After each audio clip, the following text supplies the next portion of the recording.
the more Joe Biden and the Democrats argue for aid for Ukraine, the more it drives a wedge within the Republican Party because a lot of them just don't think it's worth American money, especially when you've got other things at home. Remember, Donald Trump is all about make America first. He's not a foreign policy guy, and a lot of his followers essentially are the same. They're isolationists, and they don't see America's best interest in funding Ukrainian wars.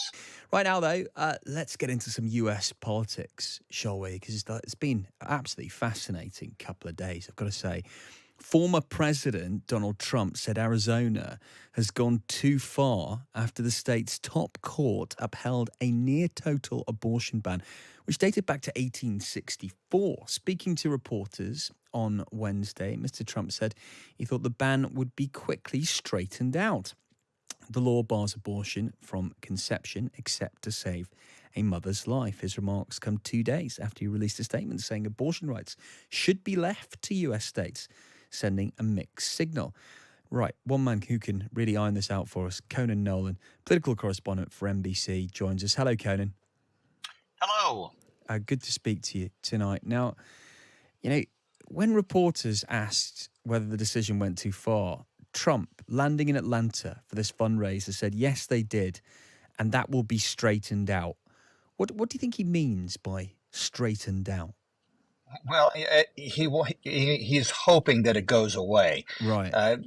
Keep in mind, Arizona is a key battleground state, one of 5 or 6, maybe, of the 50 states that will decide the election. And he had, according to some surveys, a lead over Joe Biden in that state. It's roughly between 50-50, Democrats and Republicans. Well, the prominent issue there was illegal immigration from the southern border.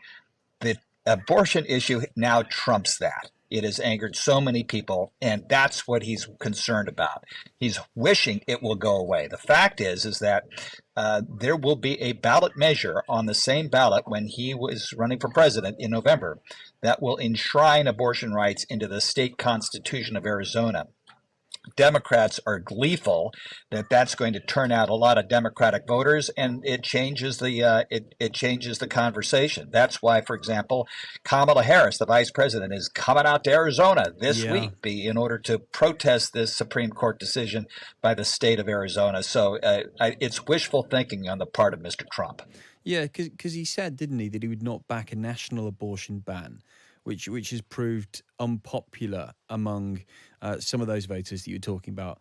And instead he said he'd leave the issue up to each state. Now you talked about kind of the people in the middle there, but what do Trump supporters think about this, Conan? Well, there's several different Trump supporters. There's the evangelicals that he locked arms with when he first ran for president. He had a vice president named Mike Pence who was an evangelical, very much a pro-life, anti-abortion candidate. And then he started seeing, after he appointed members to the Supreme Court that overturned abortion rights, he started to see Republicans lose in every election. Even in conservative states, they were going to the ballot and enshrining abortion rights. So Mr. Trump realizes that that is not a winning issue for Republicans. So he's trying to have it both ways. At one point, he says, listen, I'm the one who overturned Roe versus Wade, which was the state court, was the U.S. Supreme Court decision that guaranteed abortion rights under the U.S. Constitution. I picked the judges that overturned that. But I still think it should be a state's issue and there shouldn't be a national ban. He's trying to placate 2 different crowds, including some moderate voters who may be considering voting for him in the fall. The message he's sending to his pro-life supporters is that, listen, I really don't like this, but I've got to do it in order to win, and you need to suck it up. Yeah, I mean, it's amazing how party political this issue is. Since the 2022 decision, most Republican-controlled states have new abortion restrictions in effect, including 14 that ban it at every stage of pregnancy. And most Democrat-dominated states have laws or executive orders to protect access. That's incredible, Conan. It is. And for years, Republican candidates for president, such as George W. Bush, Mitt Romney after him, and others, talked about the importance of a pro-life agenda. But it was a wink, wink, nod, nod. Mm, They were more than happy for the Constitution and the interpretation of the abortion laws to be where they were because they knew it was not a winning issue with most voters. It was very there's a passionate subset of Republican voters who are very much interested in it, and Donald Trump delivered for him. But now he's sort of regretting it in some respects because he sees that this is something that could cost him votes uh, from some segment of the voting public that he will need in the fall, and that is moderate or independent voters who might not like him on a lot of things, but remember that the economy was strong when he was president. They don't like Joe Biden, yeah. so he's doing his best to placate them on this issue, which is starting to trump all the others. Well, that's just it. Now, Conan, I'm going to put you on the spot now. Will this lose Trump the election? It could, Yeah. if because once again, these are very narrow margins in very few states. You know, it's not going to cost him in Alabama. It's not going to cost him in Mississippi. Those are strong, or West Virginia. Those are strong Trump states. But in the states where it's close, Georgia, Arizona, a few of those where the Republicans in those states seem to have overreached. Mm, That is, they've placated too much the pro-life uh, uh, constituency. They could He could lose the election based on that, just because it would drive Democratic turnout, and you don't need much to win in those places. That's why this election is going to be decided by very narrow margins, and so every issue counts, especially if it's a Democratic issue, and that's what Democrats have been wanting: of is course. the focus to be Yeah. on abortion, not to be on the economy, and not to be on immigration. Now, Ken, I appreciate your time tonight, but just before we let you go, just a couple of quick questions on David Cameron's visit to the United States. Ukraine was the driver for a dinner with Donald Trump at Mar-a-Lago in Florida. That's Trump's home. Cameron wants to unblock the jam on Capitol Hill over funding for Ukraine, which Ukraine desperately needs. Donald Trump has the key, such is his power, to unlock it. How did it all go? Unclear.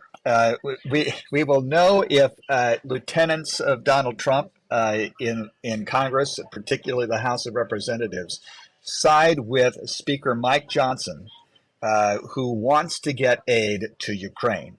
The problem is that under the rules that the Republican Party have set up for that chamber of the U.S. Congress, all it takes is for one person to issue a request to vacate the chair, and all of a sudden you have a vote to see if they want to get rid of the speaker. And so Mr. Trump has to make some phone calls. First of all, he has to be convinced, but that the aid to Ukraine is in the best interest of Donald Trump, Right. and Donald Trump and his party and his campaign for president. That's fundamental. He's not interested in geopolitics. He's not interested in NATO. He's not interested in any of that. It's whether or not this would help him somehow, some way, get back to the White House. Republicans are split on this, and a lot of Republicans just don't like the idea of aid to Ukraine because Democrats are for it. That's how split and partisan things have gotten. Ah. Plus, So there's that could change if they got into power then. That could change.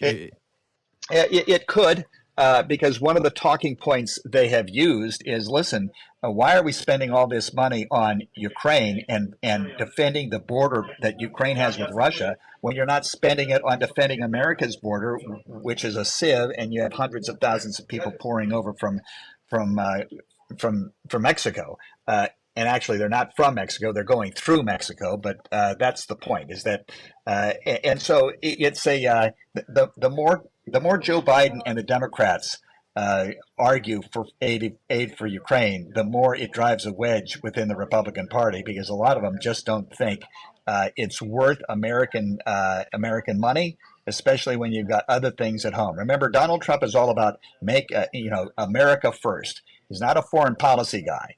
and a lot of his followers essentially are the same. They're isolationists, and they don't see America's best interest in funding Ukrainian wars.